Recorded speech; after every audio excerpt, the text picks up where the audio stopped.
Hello, Recovering Perfectionist. I'm Claire Riley, and you're listening to episode number 64 of the Recovering Perfectionist podcast. You can head to claireriley.co/64 for all of the key takeaways and any links that I share in today's episode. So today I'm going to be focusing on how you can get the most efficiency and effectiveness working from home. Let's jump in. This is the Recovering Perfectionist podcast, and I'm your host, Claire Riley. All right, so this is one of the questions that I get asked most often is how do you stay productive and effective and do things efficiently when you're also working from home?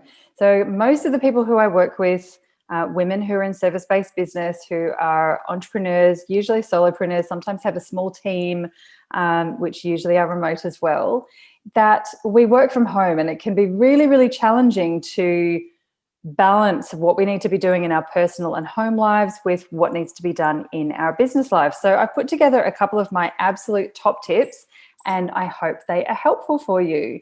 So the first one is setting the tone with your environment. So everything that has to do with where you work and how you start your workday and all of that sort of thing, I think is really important. It's really great to have a few different places in your home where it really signals to your brain, and usually to those people around you as well, that you're now in your workspace.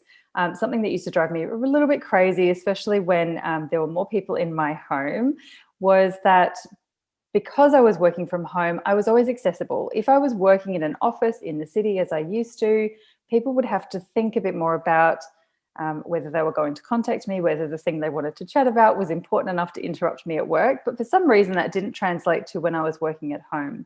So having some sort of environmental triggers for yourself as well as for the people around you, I think is really important.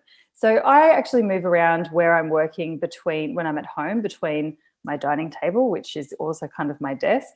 Sometimes I sit on the couch if there's something a bit less formal. Sometimes I'm outside. But having a space that is really, really important to you and signals to you that you're about to start work, I think is really important. Some of the key things that I think that comes into that is having, the things around you that you can see that make you really happy, the things around you that lighten you up or that inspire you. So no matter where you're sitting, if there's a little space somewhere in your vision, in your field of vision, that can have things that make you feel productive. It might be your calendar, it might be your notebooks, your journals, little trinkets, whatever it is, but something like that makes it feel like it's your beautiful office space and that you're now ready to start work. The second thing that I think really affects your productivity is a bit controversial, this one, is what you're wearing. Now, I am 100% a fan of working in my activewear, and I only have to look half decent from about here up, right? So I'm absolutely all for comfort and that sort of thing, but just working in your pajamas might not lead to the most productive day of your life. You can get out of the pajamas you slept in, have a shower, do whatever you need to do in the morning, and get back into some other jammies or casual loungewear if that feels good. But actually signaling to yourself that you're now entering a work day and you're ready to go. Often, if you're like me, things pop up at the last minute and I end up booking in a call at the last second. And I don't like having to scramble to, get myself feeling like I'm camera ready or ready to have a chat on the phone. So definitely have a think about feeling fresh and feeling like you are physically in yourself ready to join the workday. We totally can't smell if you haven't brushed your teeth, but you can, and you'll feel the different energy, right?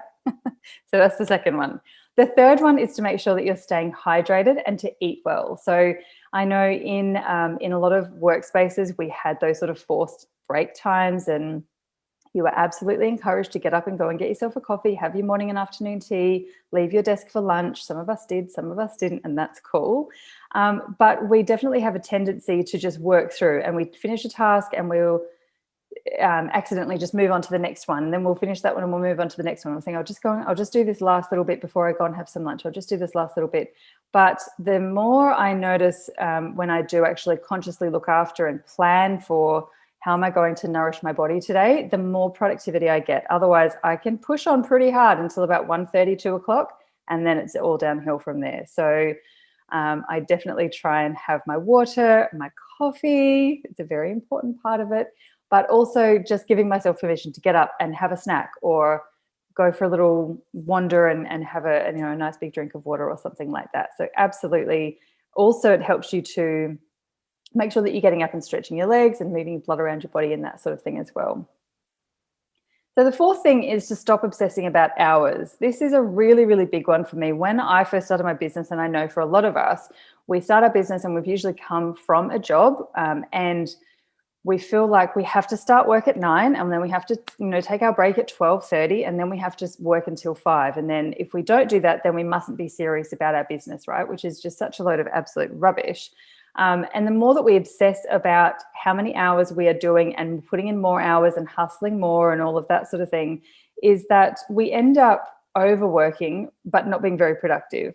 So I would highly suggest to you to do some little things like stock taking your time. So one of my favorite activities, I do it about once or twice a year when I feel like things have just gone a bit haywire, is I list out the tasks that I want to get done in this work period. Let's say I've got 6 hours to get some stuff done, and I might have 6 jobs that I want to get done. And I'll put next to those jobs, this one will take 20 minutes, this one will take 2 hours, and so on and so forth.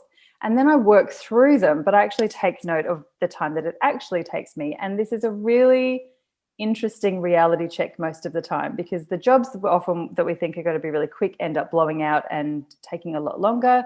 And some of the jobs that we think are going to take a lot longer, we end up having to hand over or outsource, or actually they didn't need to be done at all and they take a lot less time. So it just helps you with your forward planning if you can get that little reality check on how long the tasks you want to do are actually taking you on the daily.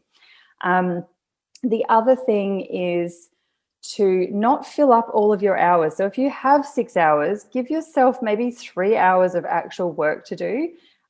It gives us that beautiful sense of freedom and space and having completed something. And if you complete everything that you wanted to by midday and you've still got 3 hours of your work day to go, it's up to you. You can celebrate, you can go to the beach, or you can continue working. You can do whatever you like, right? But not filling up all of the time actually leaves space for opportunity and for new things and for that beautiful sense of abundance that comes to you as well.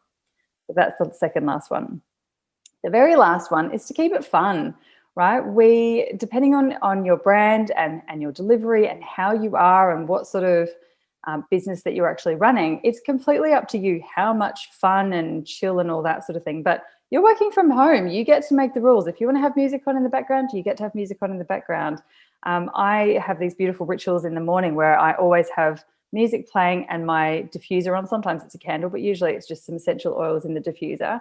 And I really love that ritual, that my whole space feels fun and light and exactly how I want it. I don't have to work in someone else's office where it's got the perfect backdrop and where it's got no noise, and we all have to be very quiet because someone else might get distracted if you're too noisy. You get to make the rules of whatever makes it fun. I'm also a big fan of things like Pomodoro, the Pomodoro timers. So you do the 25-minute work sessions punctuated by small breaks. And one of the things that I love doing there in the breaks is I have a list of personal things I want to do, and half the time the personal things I want to do are friends that I want to call. So I get to call my friends a couple of times a day if I feel like it, and just have a bit of a chat, or just call and have a bit of fun. So I think the more that you can instill your flavor and whatever it is that makes you tick, and whatever is in your surroundings and on your person and with your time management and your lifestyle that makes it feel fun and aligned to what sort of life and lifestyle that you want to create, always is going to make things more productive and more efficient and more effective. So those are my top tips. I will round them up with a couple of dot points in the show notes, which you can get at claireriley.co/64. And I will speak to you on the next one. Take care, everyone. Bye.